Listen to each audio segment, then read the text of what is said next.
Assalamualaikum warahmatullahi wabarakatuh. Kami dari kelompok 7, nama saya Yuda Rahmat Andika yang beranggotakan. Saya Muhammad Rahman Abdillah. Di sini kita akan mempresentasikan ukuran nilai pusat yang dibacakan oleh rekan saya. Yang pertama ada pengertian ukuran nilai pusat. Ukuran nilai pusat ini merupakan salah satu bentuk analisis statistik deskriptif untuk data dalam bentuk numerik atau angka yang mewakili data secara keseluruhan.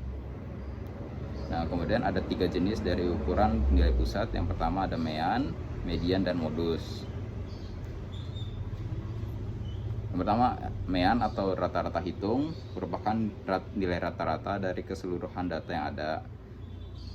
Cara untuk menghitung mean ini dibagi menjadi 2 macam, yaitu yang pertama untuk mean data tunggal dan yang kedua mean untuk data kelompok. Untuk menghitung mean pada data tunggal yang berfrekuensi sama dengan 1, gunakan rumus bagi berikut.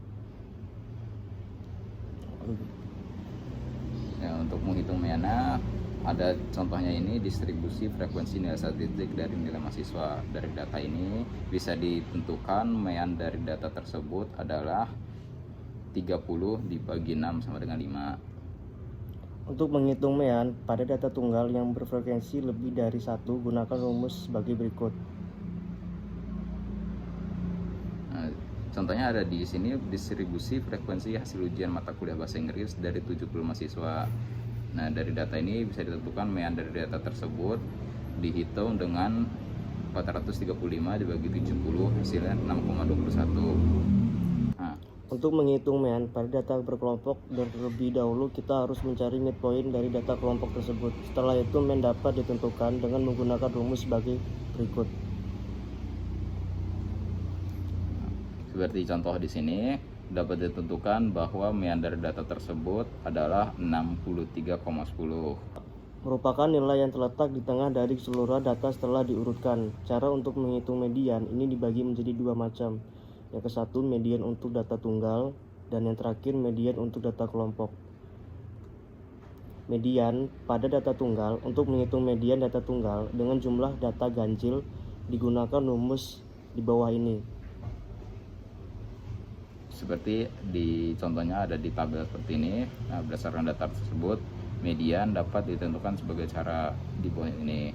Nah, jadi median dari data tersebut terdapat pada baris keempat yaitu 60.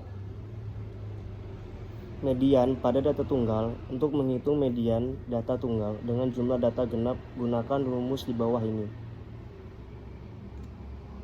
Contohnya terdapat data tersebut, median dapat ditentukan dengan cara sebagai berikut. Nah, setelah dari hasil perhitungan, maka median dari data tersebut dapat ditentukan dengan menjumlahkan nilai baris keempat dengan nilai baris kelima, kemudian dibagi 2 yaitu 65. Median pada data kelompok, untuk menghitung median pada data kelompok menggunakan rumus di bawah. Nah, sepertinya ada contoh pada nilai mata kuliah statistik dari 30 mahasiswa ini.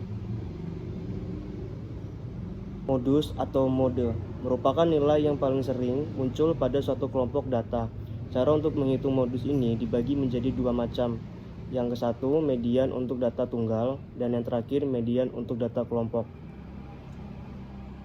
Modus pada data tunggal. Modus pada data tunggal dapat ditentukan berdasarkan data dengan jumlah frekuensi terbanyak. Contohnya seperti di bawah ini. Kemudian ada modus pada data kelompok. Modus pada data kelompok dapat ditentukan dengan menggunakan rumus sebagai berikut.